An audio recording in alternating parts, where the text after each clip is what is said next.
Señores gobernadores, nos ha correspondido a ustedes y a mí conducir o gobernar en su significado original a nuestra patria por uno de los trayectos más tortuosos y difíciles desde su ya larga historia.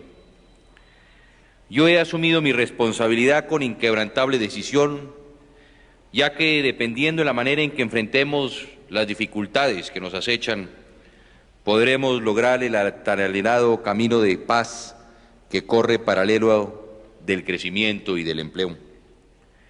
Estoy seguro de que ustedes también están dispuestos a cargar sobre sus hombros con la difícil tarea que les ha correspondido y de la misma manera con fe y entusiasmo, de tal forma que podremos juntos despejar el futuro que nuestra patria merece.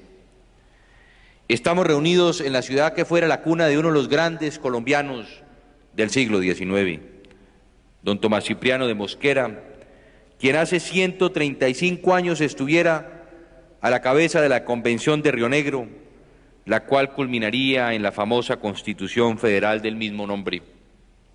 Los federalistas creían tener derecho a implantar su propia forma de gobierno, en tanto que los centralistas veían con preocupación los peligros que un federalismo mal concebido podría acarrearle a la unidad nacional y que tendría como consecuencia el debilitamiento económico de todos los departamentos, en ese entonces recién llamados estados.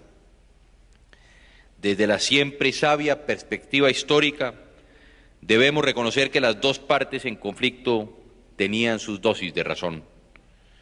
Es indudable que la geografía colombiana y la dispersión de la población hacían imposible y todavía hoy hacen difícil un manejo coherente y orgánico desde el centro.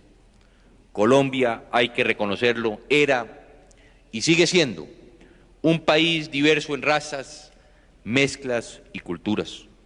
Un país que luego de casi 2 siglos de existencia se encuentra inmerso en la era de la globalización y de la modernización de las comunicaciones y que, sin embargo, aún posee territorios de frontera indómitos y difíciles. Hoy, con un pie ya puesto en el tercer milenio, nuestro país aún lucha por encontrar ese modelo de Estado, aquella estructura político-administrativa que nos permita a todos vivir en paz y lograr un desarrollo que se traduzca en el mejoramiento de la calidad de vida para todos los colombianos. Este, amigos gobernadores, es posiblemente el principal reto al que nos vemos enfrentados. El alivio de las tensiones económicas y políticas será el resultado del éxito que obtengamos en el diseño y ejecución de esa nueva estructura. Y créanme que el país se encuentra en la senda correcta. Primero, con la elección popular de los alcaldes. Luego, con la Constitución del año 91, que no solo reconoció en su texto la autonomía de entidades territoriales, sino que la llevó a la práctica descentralizando la mitad de los recursos de la nación a través del situado fiscal y de la distribución de los recursos de las regalías petroleras y mineras. Recursos estos últimos que en la mayoría de los países pertenecen al nivel nacional. Y finalmente, y como último paso importante, con la elección popular de gobernadores se ha seguido afincando el proceso de cambio de las estructuras. Si hiciéramos un resumen del último cuarto del siglo, creo que podríamos afirmar que el país ha luchado a través de reformas constitucionales y legales por abrir la política, descentralizar el gobierno, incrementar su eficiencia y posibilitar su transparencia. La crisis fiscal que afronta la nación guarda, en buena medida, una relación con la etapa de transición de este proceso de descentralización en el cual sus actores políticos no han logrado acoplar su accionar a las nuevas realidades. El nivel nacional, por ejemplo, ya para 1999 habrá entregado más del 50% de sus ingresos a las regiones, bien por vía del situado fiscal y las transferencias, ya sea a través de las regalías o de la inversión directa. Mientras tanto, el Gobierno Nacional debe cumplir con gigantescas erogaciones para mantener las funciones de defensa y de policía, igualmente para financiar la rama judicial, la Fiscalía, la Contraloría, la Procuraduría y la Defensoría. Apenas estas pocas entidades y las funciones que le he mencionado consumen el 80% de los gastos de funcionamiento de la nación, gastos que a su vez equivalen al otro 50% de los ingresos totales del nivel nacional, es decir, 50% para las regiones y el otro 50% para cumplir con estas mínimas funciones.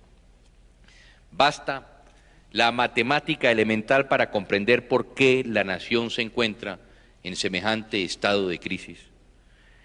En lugar de afrontar el problema, durante los últimos años hemos financiado con deuda pública interna y externa no solo la totalidad de la inversión pública, sino buena parte y de manera creciente de los gastos de funcionamiento. Más aún, el crecimiento de la deuda no ha hecho otra cosa que acentuar la crisis fiscal. Mientras en 1991 no teníamos erogaciones por intereses, hoy por hoy el endeudamiento de la nación ha crecido hasta llegar a la suma de 34 billones de pesos, que implica en solo pago de intereses más del 20% de nuestros ingresos totales. No es por tanto difícil entender por qué el déficit del gobierno central este año, antes del recorte efectuado por mi gobierno, superaba el 5% del Producto Interno, suma casi equivalente a la mitad de los ingresos de la nación. Frente a esta penuria fiscal, en la que toda la inversión pública debe financiarse con deuda, surgen las más variadas voces en contra del proceso de descentralización. He recibido más de una recomendación e incluso invitaciones directas a recentralizar los ingresos y reasumir las funciones de ustedes, gobernantes popularmente elegidos en sus regiones, porque según ellos los gobiernos locales y regionales han sucumbido a las presiones clientelistas y son incapaces de cumplir con las funciones que le han sido encomendadas. Lo anterior constituiría un tremendo error histórico que nos impediría avanzar en la consolidación de este proceso de participación política, proceso indispensable e ineludible si queremos consolidar la paz y consolidar la democracia. La tendencia a fortalecer la concentración de poder en el centro aliviaría quizás, aunque solo temporalmente, las presiones fiscales, pero echaría por la borda la oportunidad preciosa que tenemos de acomodar por fin nuestra estructura político-administrativa a esa realidad tan rica en diversidad. Ahora bien, tenemos que aceptar la legitimidad que en muchos casos tiene la crítica a los gobiernos regionales y locales. No hemos avanzado lo suficientemente rápido en el mejoramiento de la eficacia y la eficiencia de estas autoridades. No sobra decir que en el último cuarto de siglo el problema de los gobiernos regionales se ha venido agravando debido a tres factores fundamentales: el rápido crecimiento de la población en general, el desbordamiento de la población urbana y toda esa nueva y legítima aspiración de los colombianos a tener carreteras pavimentadas, escuelas, hospitales, vías alternas, acueductos y alcantarillados, electrificación y puentes, necesidades estas que inciden fuertemente en todos y en cada uno de los municipios del país. Para entrar a resolver el problema, debemos ante todo tener claro el modelo de descentralización que creó la Constitución Política del año 91. De ella heredamos tres principales niveles de gobierno. Primero, el nivel nacional, con recursos limitados derivados de una capacidad de tributación restringida por la propia Constitución, con costosas funciones de defensa y justicia a su cargo, más el peso de más de 100 años de centralismo que son responsables de muchos equívocos, acostumbraron a los ciudadanos a suponer que el gobierno central debe y tiene cómo responder por todas las solicitudes y por todos los problemas. Segundo, el nivel departamental, un nivel sin identidad definida, atrapado entre la fuerza de su propia historia regional y las restricciones que le impuso la Constitución para no confundir sus funciones con las de los gobiernos locales. Y finalmente el nivel municipal, aquí que nos acompañan los alcaldes, al cual la nueva Constitución no solamente se dio importantes recursos nacionales, sino que le otorgó una sólida y bien diversificada estructura tributaria que muchos de ellos aún se resisten a aprovechar. Cuando los gobiernos municipales se vuelven indiferentes frente a sus obligaciones, terminan acudiendo a la ayuda de las gobernaciones o finalmente de manera oportunista llevando su problema a Bogotá para presionar una solución. Mucho se ha especulado en esta crisis fiscal sobre los impuestos y los gastos nacionales. Sin embargo, la falta de estudio, de profundidad y de deseo de entender nos lleva a perder de vista el hecho de que buena parte a la solución de la crisis habrá de pasar por la revisión de los ingresos y los gastos regionales y locales. Máxime, cuando la mitad de los dineros recaudados por la nación, así sean provenientes de una nueva reforma tributaria, habrá de ser devuelta a los municipios y departamentos para sus gastos locales. Por ello, hemos presentado una reforma que busca fortalecer la tributación local, introduciendo los elementos de administración que, como en el caso, simplemente para mencionar un ejemplo como el del autoavalúo y los cambios al impuesto de industria y comercio, le han permitido a nuestra capital, a Santa Fe de Bogotá, fortalecer sus finanzas. La aplicación de la Ley 388, el fortalecimiento de la valorización y la sobretasa a la gasolina deberían redondear la necesaria estructura tributaria local para permitirle a los municipios, pero especialmente a las ciudades de mayor tamaño, afrontar sus propios problemas. A su vez, los municipios de menor tamaño, cuya capacidad de ingreso es débil, requieren de una estructura más simplificada de gobierno. Muchos de ellos gastan, óigase bien, en los honorarios de sus concejales aquello que recaudan por el impuesto predial, con el agravante de haber sido recargados con obligaciones impuestas por la ley, tales como los sumatas y las contralorías, y que en su mayoría no están en capacidad de pagar. Además, debemos revisar el situado fiscal y las transferencias para hacer con ellas un verdadero esfuerzo redistributivo hacia los municipios y las regiones más débiles, evitando con ello la continuación de esta vía que se encarga de perpetuar las desigualdades en las regiones. En el caso de los departamentos, entendemos la urgencia de allegar recursos para fortalecer la infraestructura vial y energética, además de los necesarios para fortalecer el cuidado de nuestro medio ambiente. Es claro que la forma desordenada en que se invierten los recursos del Fondo Nacional de Regalías ha fomentado la inequidad y su desperdicio. Estamos dispuestos a ponerle orden al fondo para beneficio de las obras y proyectos regionales. De igual manera, vemos la necesidad de que un porcentaje de los recursos de la sobretasa de la gasolina vayan a los departamentos con el fin de atender la red secundaria. Debemos reconocer, sin embargo, que los recursos asignados por la Constitución a los departamentos, especialmente en lo referente a la explotación de los monopolios, de licores, de las loterías y de los juegos de azar, no han sido, como ya se mencionaba aquí, manejados con la eficiencia requerida. Es hora de retomar con seriedad la discusión acerca de las licoreras y de su manejo. Asimismo, debemos reconocer que la tendencia actual en el mundo es a consumir menos licor y cigarrillos, pero cada vez más a gastar en juego. Mientras muchos otros países se han movido en la dirección correcta al explotar con eficacia y eficiencia el monopolio del juego de azar, Colombia aún desperdicia un gran porcentaje de recursos que podrían llegar a los departamentos y por su intermedio a la salud.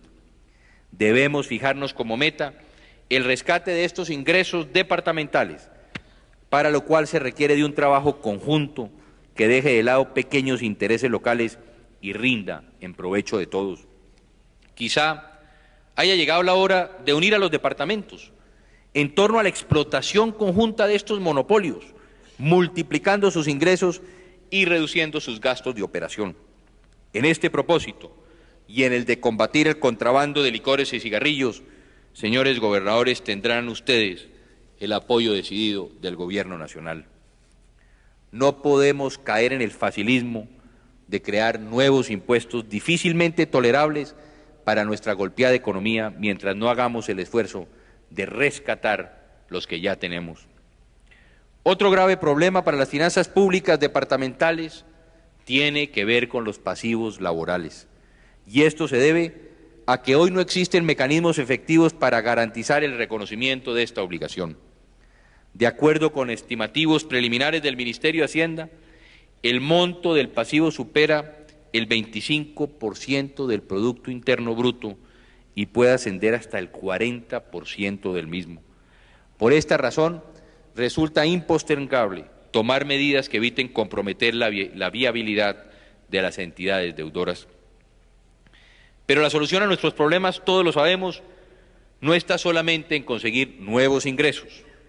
Las estadísticas comparativas internacionales nos dicen que Colombia está haciendo una labor adecuada en ese frente, especialmente en lo que corresponde a los impuestos de renta e IVA se refiere.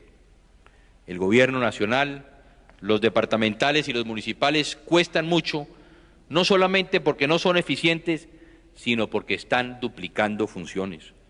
Como parte de un programa inmediato de acción, debemos eliminar las funciones innecesarias y aquellas otras que ya están cumpliendo otros niveles del gobierno. Debemos fusionar, consolidar divisiones y subdivisiones de gobierno y de la misma manera lo que le pedimos a nuestros compatriotas, debemos prescindir de los lujos que ya no nos podemos dar. Debemos sacarnos de la cabeza de una vez por todas la idea de que la solución a cualquier problema consiste en la creación de una nueva institución, que no hay deporte si no hay Ministerio del Deporte, o que no hay agricultura sin que exista una secretaría departamental o un UMATA en el municipio. Basta mirar los 3 niveles del gobierno para darnos cuenta que ninguno de ellos ha entendido en toda su dimensión el proceso descentralizador que estructuró la Constitución del año 91. Con nuestro ejemplo, desde el Gobierno Nacional, tendremos la oportunidad de señalar el derrotero del ahorro a los departamentos y a los municipios.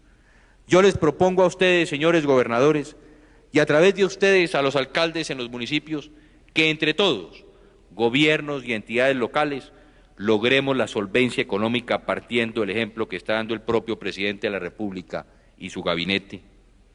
Señores gobernadores, no quiero dejar pasar por alto esta oportunidad sin condenar enérgicamente los hechos ocurridos en Machuca, departamento de Antioquia. El Ejército de Liberación Nacional es responsable de lo ocurrido, no solo porque realizó este acto sin tener en cuenta que se trataba de un poliducto que transportaba combustible altamente volátil, sino sobre todo por no tener la más mínima consideración al realizar el hecho a escasa distancia de una zona poblada. En este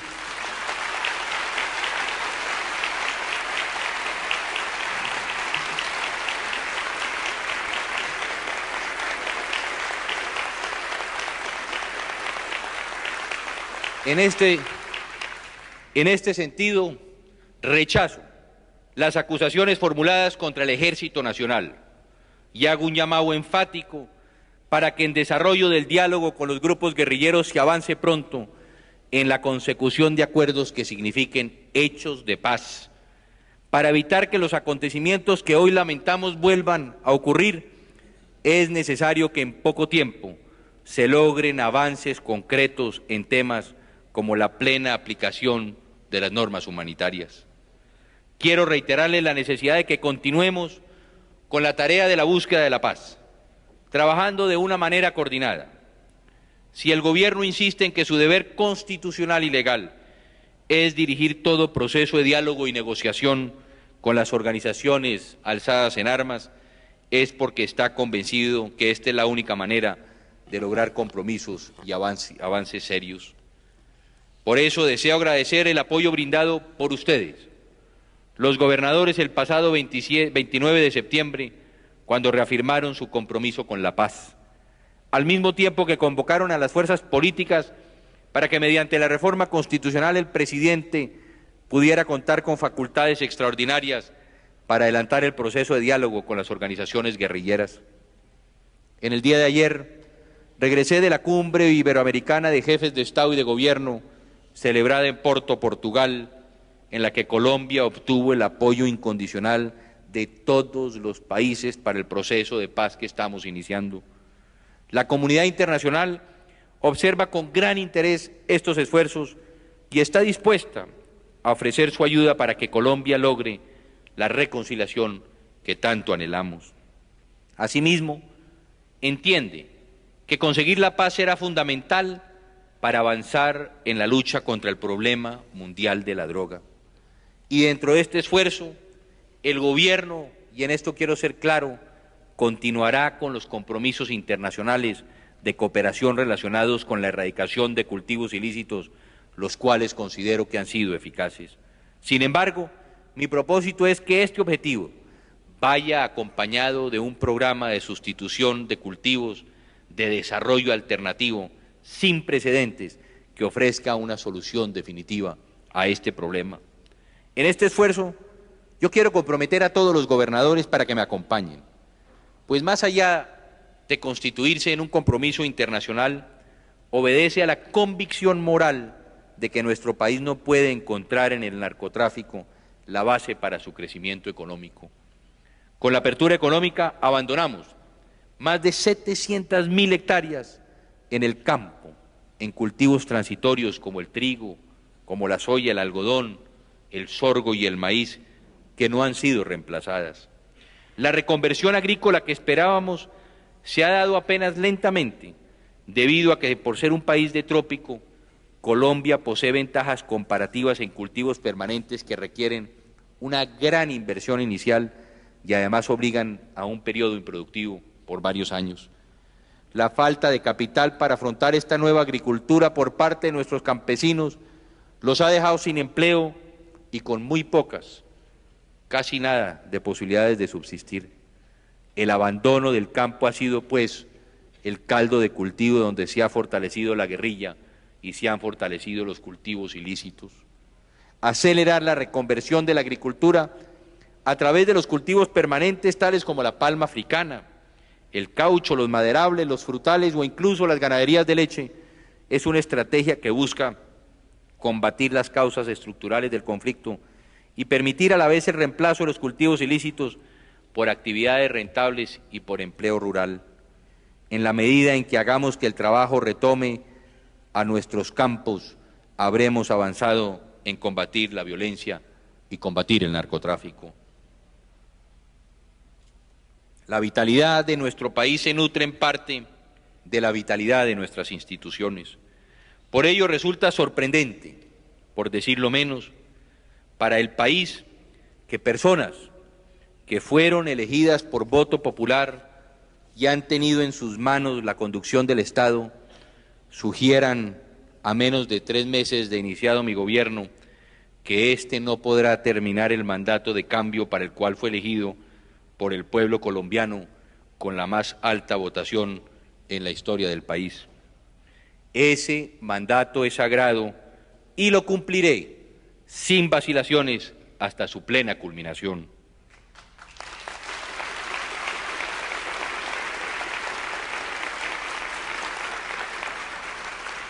En estos momentos, lo que se requiere por parte de los colombianos es la unión generosa para sacar adelante el país y no fomentar con expresiones de mal augurio un negativismo pernicioso.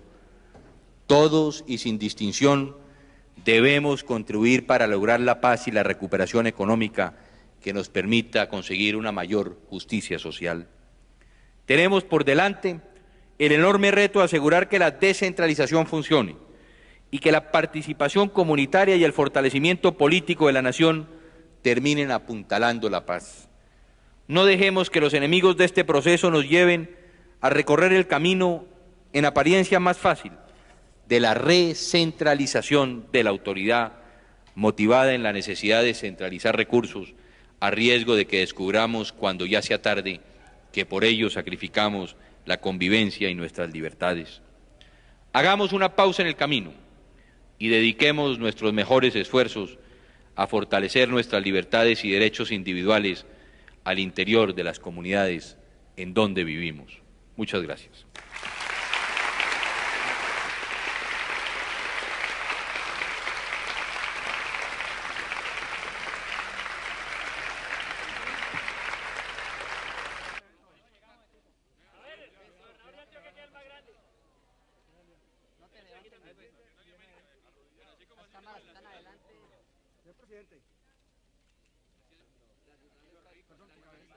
Mientras usted instalaba la cumbre de gobernadores, afuera decenas de trabajadores oficiales protestaban. ¿El gobierno sigue en firme con su propuesta de no ceder? Sí, la verdad que nosotros en todo aquello en que no podamos nosotros darle a los trabajadores de Colombia, no vamos a continuar lo que sucedió en la pasada administración, que muchas fueron las cosas que les prometieron los trabajadores y poco las que se les dieron, porque claramente eran imposibles de cumplir. Este gobierno no es ese estilo. Nosotros hemos venido hablando con los trabajadores, le hemos hablado de un aumento en el caso salarial superior a la inflación, hemos hablado de un promedio ponderado del 14%, lo que significa que los trabajadores de más escasos recursos estarán el 70% por encima del 17%, y claramente nosotros lo que estamos hablando con ellos, todas aquellas situaciones en las cuales el gobierno se pueda comprometer, mantenemos ese espíritu. Hoy se sigue dialogando con las centrales, hoy se sigue dialogando con el comité de paro, en que cada uno de los ministros ha venido con ellos discutiendo las cosas en las cuales nos podemos poner de acuerdo, cuáles cosas son imposibles de cumplir. Ya hemos dicho, nosotros frente a todos los temas que nos presentaron los trabajadores la semana anterior, hemos dicho que vale 6 billones de pesos la solicitud de los trabajadores del Estado. Eso es imposible de cumplir. Nosotros no queremos engañar a los trabajadores, ni que ellos se lleven al engaño de que un gobierno, para lo fácil del gobierno sería firmar y después incumplir. Ese no es nuestro estilo.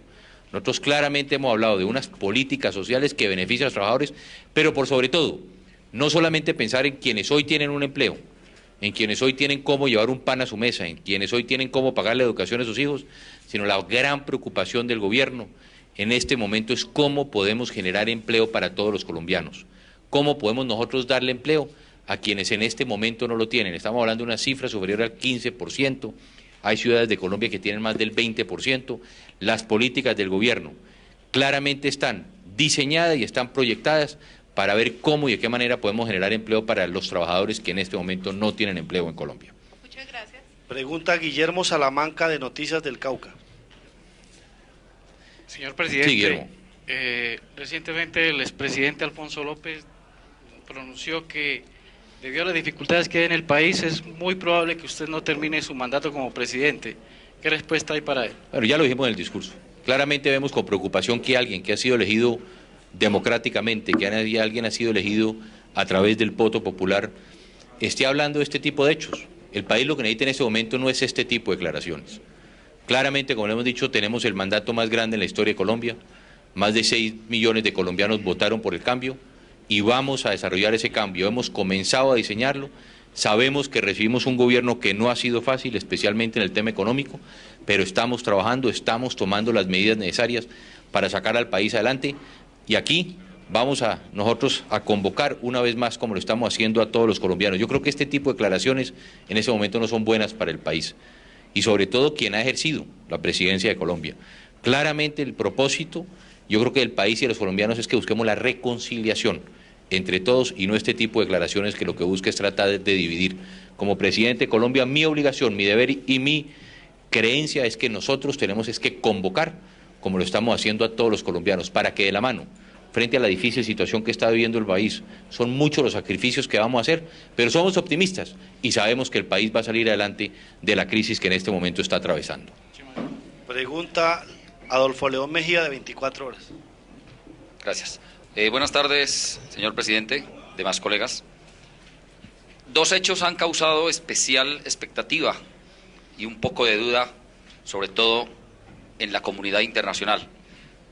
Los últimos hechos acaecidos en el país y lo que podría pasar durante los días en las zonas de despeje. Aún así, a pesar de estos factores, ¿se va a mantener vigente el proyecto de gracia? Sí, definitivamente el proyecto de gracia depende del Congreso. Claramente no depende de nosotros. Nosotros estamos hablando del tema de la paz. Hemos condenado, estamos condenando los hechos sucedidos en Machuca. Claramente, como lo dijimos en nuestro discurso, desafortunadamente muchos de ustedes no se quedaron a oírlo, ahí está expresado claramente lo que pensamos con relación al ELN. Ellos son los causantes, así ellos lo han expresado a la opinión nacional, y a la opinión internacional de que ellos son los responsables del hecho acaecido en Machuca, que claramente ellos tienen que responderle a Colombia y a la comunidad internacional por este tipo de hechos. Y por esa misma circunstancia hemos, y así lo reiteré en mi discurso, tenemos que buscar de una manera pronta que en estas conversaciones que hemos iniciado, especialmente con el ELN, y estamos a la expectativa de iniciar con la FARC, en el caso del ELN, prontamente podamos nosotros llegar a acuerdos, especialmente en la defensa del derecho internacional humanitario, en todo lo que tiene que ver con las boleadores de acueducto, con los secuestros, y claramente de esta manera vamos a evitar hechos como los acaecidos lamentablemente en los días pasados en Colombia, especialmente en Machuca.